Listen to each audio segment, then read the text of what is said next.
So I'm under the car, obviously, and the engine is cool. My first step is to take this rearmost plastic guard off. To do this, it's just a few 10mm nuts and a few Phillips screws. So I'm going to go ahead and do that.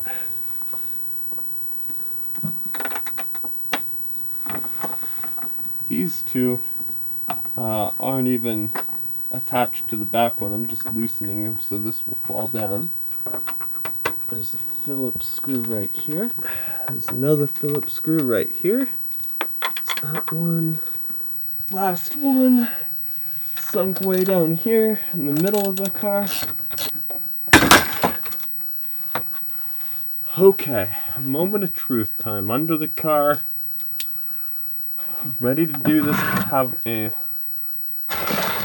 I have the largest bucket I can fit under here, and I also have a backup bucket within arm's reach because I know this coolant system on the S holds almost 6 gallons. I don't imagine I'll get that out all at once, but I'm prepared, hopefully. I have a number 5 Allen wrench, and I'm going to start by taking this drain plug out right here.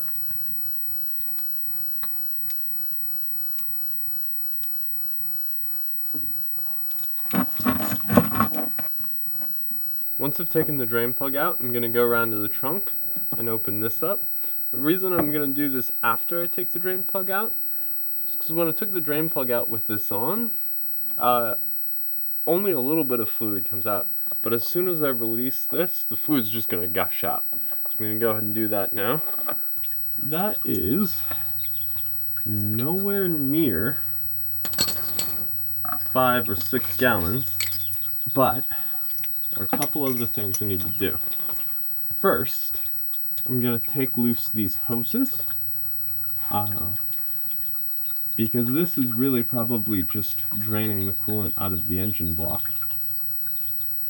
Once the hoses are loose, I'm also going to jack the car back up and drop the back end of the car. Since the radiators are in the front, quite a long way in the front, if the back end is higher,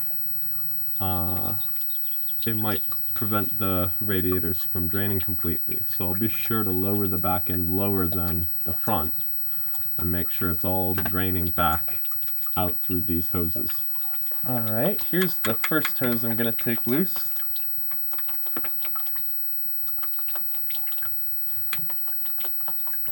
So I'm trying to remove this first hose here, and of course it's stuck on. So I'm going to use a pick, try and carefully separate that. Hopefully I can do this without damaging anything, but I'm not holding my breath, to be honest. The idea here is to just kind of work around.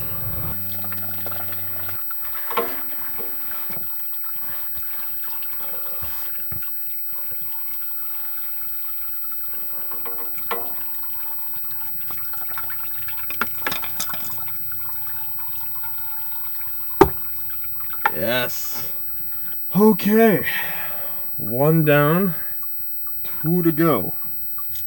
Gonna go ahead and remove this lower hose. This is the hose that is connected to the water pump. I'm removing the hose clamp here with a Phillips screwdriver. I believe that these are probably not original. I believe originally they came with spring style clamps. Okay, on to the other side. We gotta take this hose off. Same pain in the ass procedure.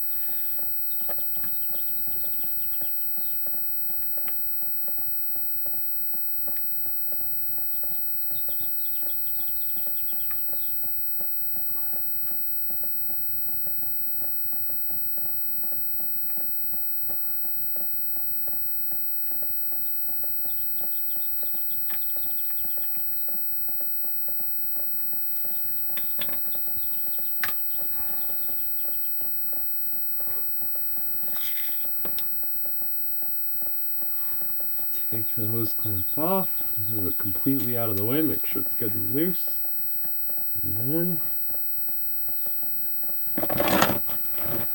work my way around.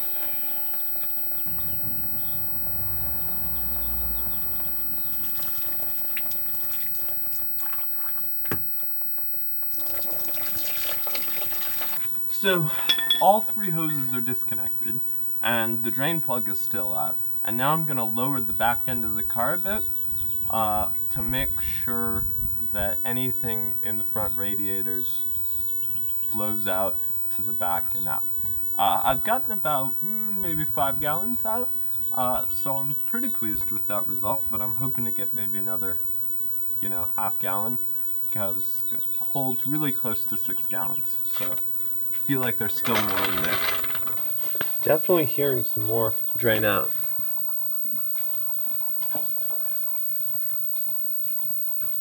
Yeah, definitely was a good idea. So I've had the 3 hoses off on my car and the drain plug off for a while now, and no more coolant is streaming out of the car.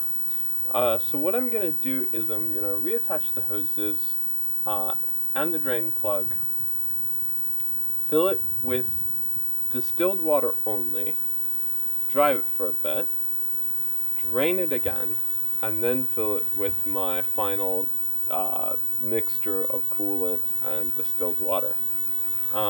If you don't want to flush it, you don't have to do this extra step. You can just reattach the hoses, put the drain plug back in, and fill it, and you're done.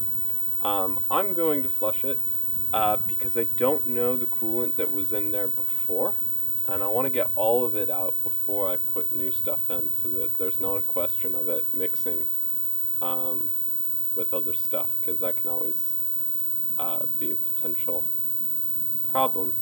In fact, most of the problems are when things are mixed or dirty or things like that, that you start getting problems with your coolant system. So, hoses are back on. Now I just have to reinstall the drain plug. Be sure that you use a new crush washer to do that. Be sure to start it by hand so it doesn't cross thread. It's a number 5 hex wrench. It requires about 10 to 15 newtons of torque when you're getting it on there. Alright, it's ready to fill with fluid. And now I'm going to fill my car with distilled water, run it a bit, and try and get all that gunk out, drain it, and then refill it. Now to do this, I gotta take things loose here, here,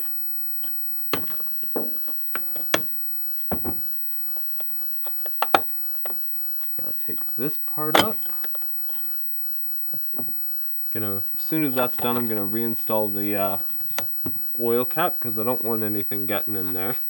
Okay, now there is, inside this plastic tub, there's a drain hose right here that goes down to the bottom of the car. So if you spill, it should just get in here and drain through there. But before you start filling, you might want to just test and make sure that that drain hose is still clear. Alright, so I am going to do 2 things. The first thing I'm going to do is I'm going to take this metal thing right here and put it straight up in this vertical position. This is the bleeder valve. It allows air to come out of the system as you're filling it. So that stays up for right now. And I'm going to pour in my distilled water. You can actually hear the air coming out right there. Now I'm just putting in pure water because I'm flushing this. The idea here is that I'm going to fill it completely with pure distilled water, run it, drain the water out and any gunk that it collected, and then fill it with my coolant. Alright, I have this as full as I can get it. This is still open. I'm going to go around to the front of the car. I'm going to turn the climate control as hot as it'll get to make sure that the heater is circulating coolant through the heater core. And then I'm going to start the car. And when I start the car, it'll start the process of circulating the coolant, and the level will drop dramatically. So I've got plenty more ready to fill it when that happens. The engine's running now, and you can hear it bubbling. It's already starting to suck down the coolant here.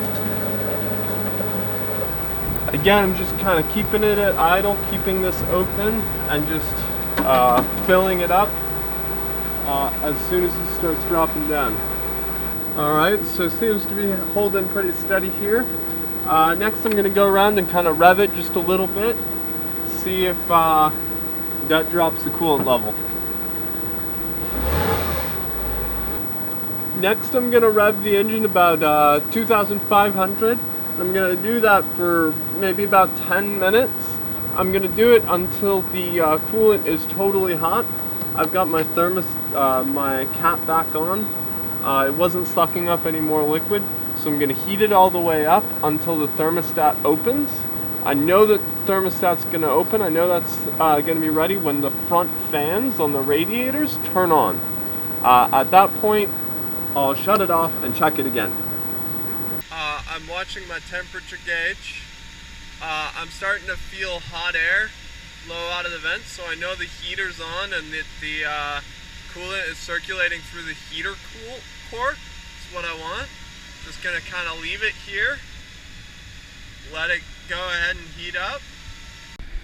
Okay, the fans are on. I'm round here in the front of the car and I can hear them, and I can also stick my hand under here and feel the fans blowing out air. So I know that they're on. The thermostat is open. As it heats up, the fluid slowly starts to drain. Now it does build up pressure a little bit too, so you gotta be careful about taking that cap off.